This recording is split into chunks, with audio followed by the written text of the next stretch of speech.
Par rapport à Dubaï, moi, qu'est-ce qui m'a plu dans cette ville? Tout d'abord, c'est l'atmosphère, c'est l'ambiance, c'est la dynamique. On est vraiment dans une ville où il y a une ambiance incroyable. Il y a 200 nationalités, il y a des gens du monde entier. Et bien évidemment, on va en côtoyer énormément.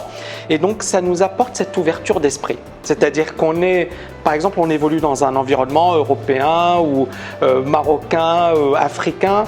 Et on a notre environnement, on a notre manière de voir le monde et on se dit c'est l'unique et la seule manière de voir le monde. Quand on arrive à Dubaï, on voit finalement différentes manières de voir le monde. On voit différentes vues sur le monde, on a différentes cultures, différentes approches. Et donc, premièrement, c'est déjà un choc sur le plan culturel parce qu'il y a déjà un autre monde, une autre vision, une autre approche des choses. Ensuite, la deuxième chose qui m'a plu dans cette ville, c'est finalement le sourire des gens, l'ouverture, la qualité de service. Et puis le fait de se dire, finalement, ils ont toujours le sourire, ils sont toujours là à essayer de vous aider, à essayer de faire des choses. Pourquoi moi, je ne ferais pas comme eux? Et pourquoi je serais là à broyer du noir, à être pessimiste, à être renfermé sur moi-même?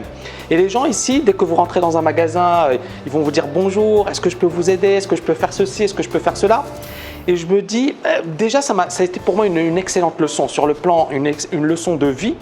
Ensuite, le deuxième point, c'est l'ambiance de business. Dubaï, c'est une ville qui a été créée, ou du moins qui a été créée par des entrepreneurs, pour des entrepreneurs. C'est-à-dire qu'ils ont une vision extrêmement pragmatique des choses. Ils veulent faire avancer les choses. Et ils savent que pour faire avancer les choses, il faut que les gens qui viennent ici puissent réussir. Par exemple, alors nous, on a créé la TechEd, c'est une école. Alors pour créer une école à Dubaï, ça ne se fait pas du jour au lendemain. Ça nous a demandé quand même 4-5 mois. Ils m'ont demandé mon CV, des preuves, des copies de mes diplômes, un business plan de quasiment 25 pages. Donc effectivement, il y avait une sélection. C'était presque un screening. C'est-à-dire que si tu n'as pas effectivement toutes les compétences requises, on ne va pas t'accepter. Même si tu as les moyens, on ne va pas t'accepter. On ne veut pas de toi. On veut des gens compétents. On veut des gens qui ont un certain niveau. Donc, c'est vrai qu'au départ, j'étais un peu refroidi parce que je me suis dit, waouh, ils m'ont demandé tout ça. Et puis en même temps, je me suis dit, finalement, ils filtrent.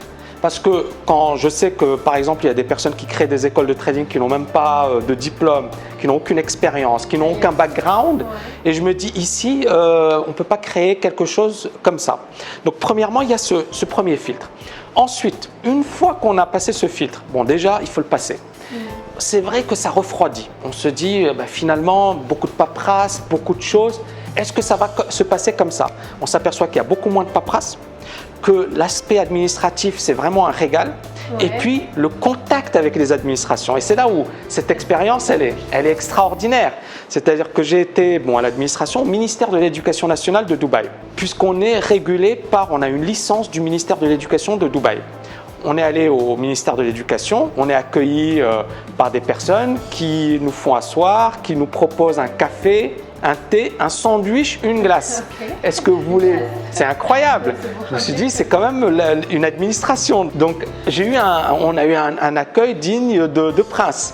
Et puis, à la fin, la personne nous a demandé de la noter.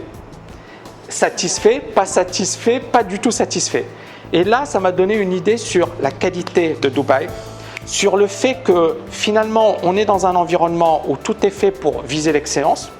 Et même sur le plan administratif, ils font tout pour que les gens se sentent bien et pour qu'ils aient le meilleur service. Et d'ailleurs, les services, quand vous voyez la police de Dubaï, vous savez que vous avez la possibilité d'avoir un contact direct par chat.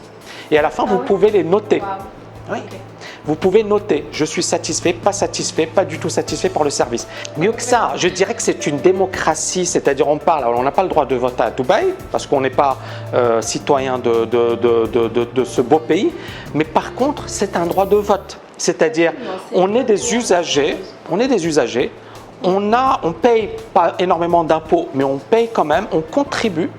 Et en même temps, on est en droit de recevoir une contrepartie. Et cette contrepartie, ce sont des services de premier plan. Et Dubaï fait tout pour que les usagers soient heureux. Et d'ailleurs, ils ont créé, je ne sais pas si tu es au courant, mais ils ont créé un ministère du bonheur. C'est incroyable. Ministère du bonheur, ministre de la tolérance, parce qu'il y a plus de 200 nationalités, il y a plusieurs religions, et un ministre de la jeunesse. Et donc, c'est une jeune fille de 25 ans qui dirige le ministère de la Jeunesse. C'est quand même assez incroyable.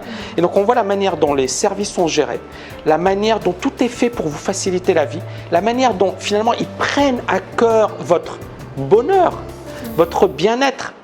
Et pourquoi Dubaï, finalement, et les Émirats, ils sont développés dans un environnement hostile. Personne ne voulait venir ici. Et ils le savaient. Et ils se sont dit, on veut attirer les meilleurs cerveaux de la planète. On veut penser à l'après-pétrole. Le pétrole, on l'aura encore pendant 10 ans, pendant 20 ans. Mais après, il n'y aura plus de pétrole. Il faut déjà envisager l'après-pétrole. Et donc, ils ont été très intelligents en prenant le risque d'accueillir autant de personnes, en prenant le risque d'investir dans des domaines où finalement tout le monde se disait est-ce que ça vaut vraiment le coup? Qui va venir à Dubaï? Est-ce qu'on aurait pensé un jour qu'il y aurait ici des chercheurs du monde entier, des entrepreneurs du monde entier qui viendraient ici, investiraient et puis se développeraient, s'épanouiraient? Personne n'y a pensé. Et pourtant, aujourd'hui, c'est quasiment une réalité. Donc, ils ont tout fait pour que les gens se sentent bien, se sentent en harmonie. Et puis, voilà, ça nous apporte, à nous, entrepreneurs, une vraie dynamique et ça nous donne une énergie. Oui, je vais te répondre sincèrement. Il y a des inconvénients, notamment l'été, il fait chaud, mais encore une fois, ils gèrent bien ça. Après, bien évidemment, la première année, c'est dur parce qu'il faut payer, par exemple, quand on arrive, il faut payer son loyer une année à l'avance. Ouais, et également, donc ça fait quand même des dépenses qui sont conséquentes. On peut toujours s'arranger et avec le proprio, essayer d'avoir 4 chèques, mais pour beaucoup, on arrive, c'est loyer 1 an à l'avance. Oui, de faillite. Alors c'est intéressant, c'est bankruptcy. Il n'y a pas ce concept de faillite au sens où, par exemple, à Dubaï, si vous avez des dettes, il faut les rembourser. Sinon, vous ne sortez pas du pays. Alors beaucoup se disent, mais c'est quoi ça? C'est pas logique. Ça fait peur. Mais il faut regarder les choses de manière concrète. Premièrement, si vous empruntez, il faut être sûr de ce que vous faites. Donc, premièrement, nous, on ne va pas emprunter. Mais si on emprunte, c'est parce qu'on est sûr de ce que l'on va faire.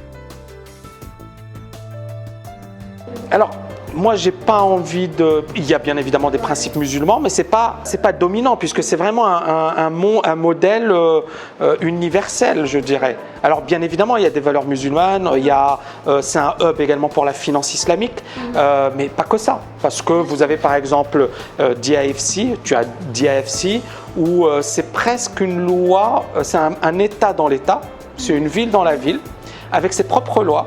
Et ça se rapproche beaucoup du droit britannique, du common law. Et il y a effectivement ses propres tribunaux, il y a les propres... C'est assez incroyable. Et beaucoup d'Européens d'ailleurs qui s'installent ici, qui vivent ici, qui prennent leur retraite ici, il y a des notaires spécialisés avec un droit spécialisé. Par exemple, je ne sais pas moi, sur le plan de l'héritage, sur le plan… Donc il y a effectivement beaucoup de flexibilité en ce sens.